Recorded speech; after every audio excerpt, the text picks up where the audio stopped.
Ousmane Fall Jordan, Arc News TV. C'est toujours avec beaucoup de plaisir que je vous retrouve aujourd'hui, mais également c'est beaucoup de plaisir que je reçois mon invité, Danielle, avec sa belle tenue africaine. Danielle, elle est suissesse, elle est autrice, compositrice, elle est chanteuse, elle est poète, mais également elle est la présidente de l'association Allô le Sénégal. Danielle, bonjour et merci d'avoir accepté notre invitation. Bonjour Jordan, merci beaucoup. Je suis ravie. Le plaisir est pour nous. Pouvez-vous vous présenter s'il vous plaît? Je viens d'un petit village dans le canton de Genève en Suisse. Donc vous êtes suissesse? Oui, je suis suissesse. Beaucoup envié parce que beaucoup de gens aimeraient habiter en Suisse. Ah ouais. C'est un beau pays. Oui, c'est un beau pays. Ouais. J'ai la chance d'habiter un beau pays. Ok. Vous êtes également présidente de l'association Allô la Terre. Oui. D'où vient le nom de Allô la Terre, s'il vous plaît? J'étais en train d'enregistrer ce CD qui s'appelle Allô la Terre. Et c'est pour ça. Puis en fait, le CD Allô la Terre, c'est un peu comme un cri qui dit aux gens, mais faites quelque chose, ne laissez pas la Terre partir n'importe où. Ok. Donc, les réalisations que vous avez pu faire avec votre association jusqu'ici, est-ce que pourriez-vous nous parler des réalisations qui ont été faites jusqu'ici avec l'association Allô la Terre? On est intervenu. Il faut que les femmes soient en association pour qu'on intervienne. Ok. Alors on est déjà... Donc vous travaillez avec des groupements de femmes? Oui, avec des groupements de femmes. D'accord. C'est bien de faire la précision. Oui. Et on a déjà participé avec 26 groupements. Et ces 26 groupements de femmes, c'était dans quel pays? Le Sénégal. Tous ces groupements sont au niveau du Sénégal? Oui. Ah, ça c'est vraiment une très bonne chose. Donc votre association se focalise essentiellement sur le Sénégal ou vous travaillez aussi avec d'autres pays africains ou uniquement pour le Sénégal pour le moment? Pour le moment, c'est surtout le Sénégal parce qu'il faut avoir beaucoup de fonds pour pouvoir faire ça. Oui. Et j'avais que ce que j'avais moi. Oui. Alors si on veut bien, si j'ai pu aider, c'est en n'achetant pas des robes très chères et pas des bijoux en or. Comme ça, ça me permettait de pouvoir aider. Ok. Maintenant, quelles sont les réalisations que vous avez pu faire au Sénégal avec ces groupements de femmes jusqu'ici? Ben, ça dépend tout des villages. Il y en a, elles font de l'agriculture, il y en a, elles font du petit commerce, de la couture, de la teinture. Mais ça les a surtout aidées à être plus autonomes. Ah, d'accord. D'accord. Et puis, aider les femmes, c'est très bien parce que comme ça, elles aident leurs enfants à aller à l'école et tout ça. Effectivement.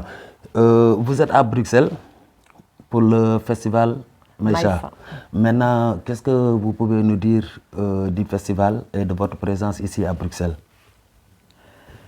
Bon, je suis allée hier au festival. J'ai récité un poème qui a été apprécié. Aujourd'hui, je dois me produire aussi. Encore ce soir au festival? Oui, au festival. Et je suis venue à ce festival parce que je dois venir à le festival Jouvaille, je crois que ça s'appelle Jouvaille, à la fin du mois. Et puis, la personne qui a organisé le festival Maïcha m'avait vu une fois jouer à Bruxelles.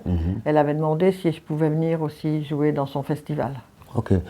Je vois que vous aimez bien Bruxelles et que vous avez aussi de très bonnes relations avec la ville de Bruxelles. Il y a même un événement qui se prépare ici à Bruxelles pour vous rendre hommage avec notre ami Serigne Diong que nous saluons au passage. Donc, qu'est-ce que vous pouvez nous dire un peu plus par rapport à cet événement qui va se faire pour vous rendre honneur pour tous les services que vous avez rendus au Sénégal et au Sénégalais? Ben, disons que je sais que je vais faire une exposition. Et puis je vais faire des concerts, mais je ne sais pas encore exactement tout. Ben, ça va se faire, mais voilà, l'idée c'est que je trouve l'idée très bonne, donc je pense que c'est déjà bien d'en parler. Voilà, de remercier Serigne qui est l'initiateur, que moi j'applaudis des deux mains parce que c'est une très bonne initiative également. Mais Quelle est votre relation avec le Sénégal? Pourquoi le choix du Sénégal par rapport à toutes les aides, à pratiquement toutes les activités de votre association Allô le Monde? C'est quoi votre relation avec le Sénégal? J'ai d'abord aidé des Sénégalais dans mon pays. Ouais. Des Sénégalais qui étaient sans travail, sans possibilité de gagner quelque chose. Et c'est par eux... Enfin, ils me demandaient toujours d'aller au Sénégal, mais en fait, c'est pas par eux que j'y suis allée. Un jour, j'étais en train de travailler dans mon bureau, et il y a une voix qui m'a dit « Va au Sénégal ». Je me suis dit « Bon ».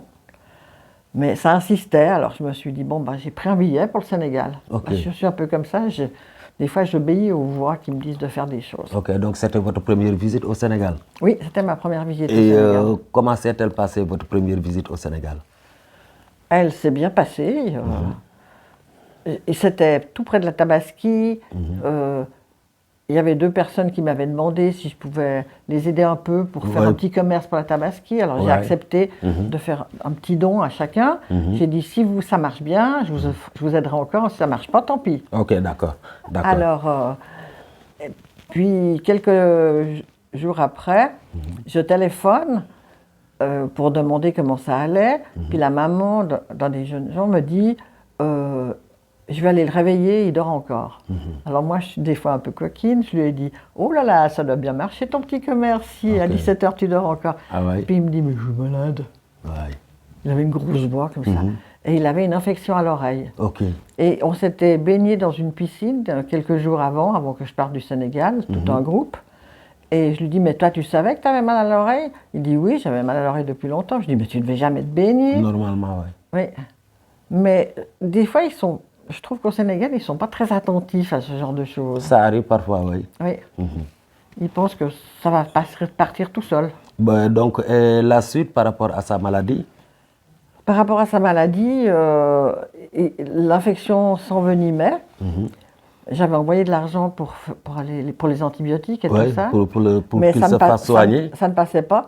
J'ai même envoyé de l'énergie, parce que je pouvais envoyer de l'énergie. J'ai envoyé de l'énergie, alors ça s'est mis à couler, mais ça ne passait pas quand même. Alors je lui ai dit, écoute, moi je dois aller au Maroc, parce que pour avoir un visa pour la Suisse, il aurait fallu attendre très longtemps. Beaucoup plus difficile et attendre très longtemps. Alors, je lui dis au Maroc, tu ne dois pas avoir beaucoup de problèmes. Alors, il m'avait dit que non. Il s'était renseigné, il lui suffisait d'avoir son passeport, puis un billet d'avion, et puis une somme pour sortir de l'aéroport, parce qu'autrement, il ne laisse pas sortir de l'aéroport. Alors, j'ai fait tout ça, et il est venu. Et effectivement, quand je l'ai vu, il était tellement enflé que je ne l'ai même pas reconnu. C'est lui qui s'est mis en face de moi, qui m'a dit... Tu ne me reconnais pas? Alors mon cri c'était « Mon Dieu, tes parents t'ont laissé venir dans un état pareil ?» Puis il me dit « Mais il n'y avait pas d'autre solution. » Il n'y avait pas d'autre solution, c'était pour se faire soigner. Et finalement l'opération et tout ça s'est bien passé? Oui, il y a eu une première opération où il a fait un arrêt cardiaque. Durant l'opération? Durant l'opération. Donc quand on est venu m'annoncer ça, j'ai le sol qui s'est dérobé sous mes pieds. Je me suis dit « Mais mon Dieu, moi je ne connais pas ses antécédents, je ne connais rien du tout. Je l'ai fait venir par mon bon cœur. » Et puis après, il devait refaire une deuxième opération. Et là, ça a duré 4h30, la deuxième opération. Et quand ils sont sortis, c'était un grand médecin costaud. Il m'a soulevé de terre, il m'a fait des bisous, il m'a dit « Madame, vous lui avez sauvé la vie. » Je lui ai fait « Comment je lui ai sauvé la vie ?» Il me dit « Oui, je ne peux pas vous dire s'il aurait été défiguré avant de mourir ou s'il serait mort sans être défiguré, mais la seule chose que je peux vous dire, il pouvait vivre au maximum 2 mois. » Heureusement. Merci pour cette belle action. Et en fait, c'est la raison pour laquelle on m'a envoyé au Sénégal. Que je n'avais pas compris en rentrant, parce que je me disais, Sénégal c'est un joli pays, mais bon... C'était la raison. Donc c'est pour cela la voix vous y a envoyé. Maintenant, revenons un peu en arrière. Le début de votre carrière musicale, ça a commencé quand? Votre histoire, vous et la musique? Alors, à 6 ans, je chantais sur les tables du restaurant de mes parents. Très jeune? Oui, qui existait déjà.